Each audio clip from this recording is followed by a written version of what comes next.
सबसे पहले अहम मामले पे बात करेंगे। $1 फी बैरल यानी मगरबी एशिया में जंग के खात्मे का फॉर्मूला तय पा गया है। आबनाए हुर्मुज़ के मामले पर कतर और सऊदी अरब की ईरान के साथ बातचीत जारी है, जबकि ज़राए बता रहे हैं कि आबनाए हुर्मुज़ को खोलने के लिए ईरान गुजरने वाले हर ऑयल टैंकर से $1 फी बैरल वसूल करेगा, जबकि ईरान फीस वसूल को टोल टैक्स का नाम नहीं दे सकता, लेकिन $1 फी बैरल रज़ाकाराना फीस होगी। अहम और बड़ी डेवलपमेंट है। मगरबी एशिया में जंग के खात्मे का ये फार्मूला है जो कि अब तय पा गया है। $1 फी बैरल। आबनाए हुर्मुज़ के मामले पर कतर और सऊदी अरब की ईरान के साथ बातचीत जारी है। मजीद इस तमाम सूरत-हाल पे बात करेंगे। सीनियर तज्ज़ियाकार एहतशामुल हक हमें ज्वाइन कर चुके हैं। एहतशाम साहब, बड़ी डेवलपमेंट है, एक अहम फार्मूला है जो कि तय पा गया है। दूरस नताइज अब हम क्या देखेंगे, क्या कहिएगा?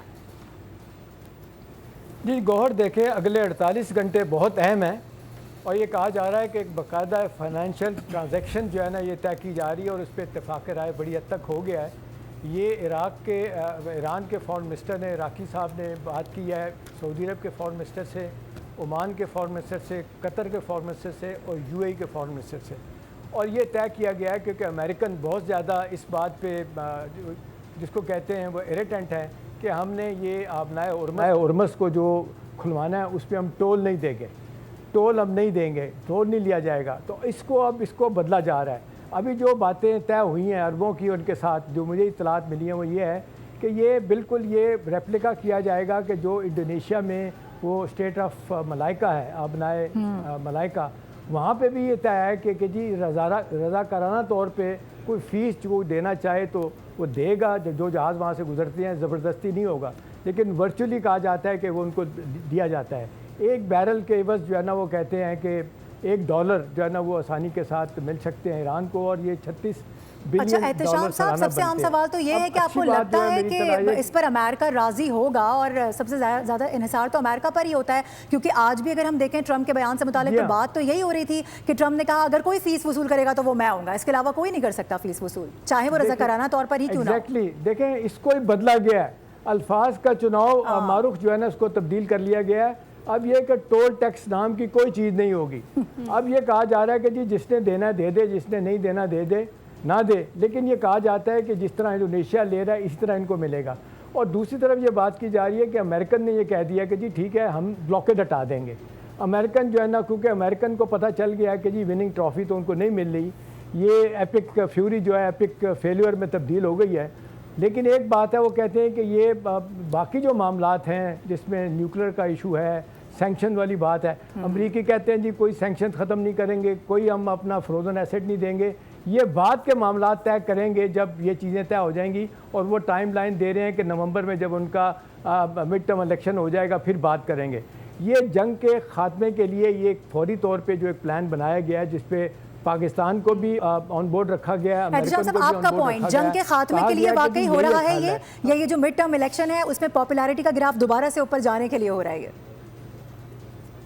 देखिए सारा कुछ हो रहा है क्योंकि अमेरिका, प्रेसिडेंट ट्रंप को पता चल गया है कि पॉपुलैरिटी का ग्राफ बहुत नीचे चला गया। बगैर किसी विनिंग ट्रॉफी के अगर ये मसला हल नहीं होता तो उनके लिए और मुश्किलात होंगी, क्योंकि आप देख रहे हैं उनकी डीप स्टेट भी खिलाफ हो गई है, पेंटागन भी नहीं चाहता, उनका वाइस प्रेसिडेंट भी नहीं चाहता ये जंग हो।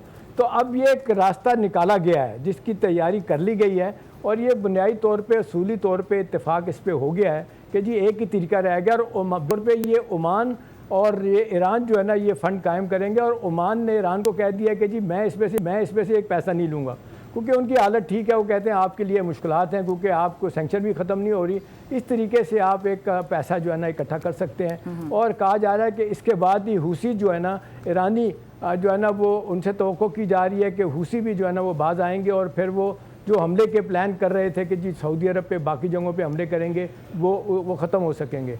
तो ये एक फार्मूला तय किया गया है। अब इस पे कहा जा रहा है कि जी इसको पुश करने की बड़ी तेज़ी के साथ ज़रूरत है, और अमेरिकन अच्छी बात है कि वो प्रेसिडेंट ट्रंप पीछे हट गए हैं कि जी टोल टैक्स चलें नहीं होगा, लेकिन रज़ाकाराना तौर पे अगर कुछ उनको मिलता है तो मिले, लेकिन बाकी बातें ईरान की बातें नहीं मानी जा रही। और ईरान को ये कहा जा रहा है कि आपने पहले भी बस मिस की थी, खुदा का वास्ता आप बस मिस ना करें, ये चीज़ें तय कर लें।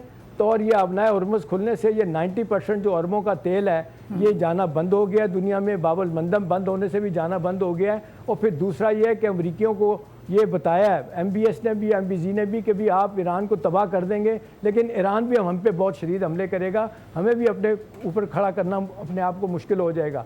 बहरीन और कुवैत इसकी मुखालफत कर रहे हैं, UAE, कतर, सऊदी अरब, ओमान एक तरफ हो गए हैं। तो यूँ लगता है कि किसी ना किसी नतीजे पर पहुँचने के लिए कहा जा रहा है 48 घंटे बहुत अहम है, और ये पाकिस्तान भी ये चाहता है कि वंस एंड फॉर ऑल को ये मसला हल हो जाए, क्योंकि दुनिया आप देख लें डॉलर फिर कहाँ से कहाँ चला गया तेल, और वो 100 बैरल तक पहुँच गया, तो उसको रोकने का एक ही तरीका किया जा रहा है। तो इत्तफाक़ राय हो गया। उम्मीद की जा रही है यहाँ पे सफारती ज़राए भी गौर ये समझ रहे हैं कि ये एक ही हल रह गया है कि दोनों की नाक रह जाएगी और दोनों की बात रह जाएगी।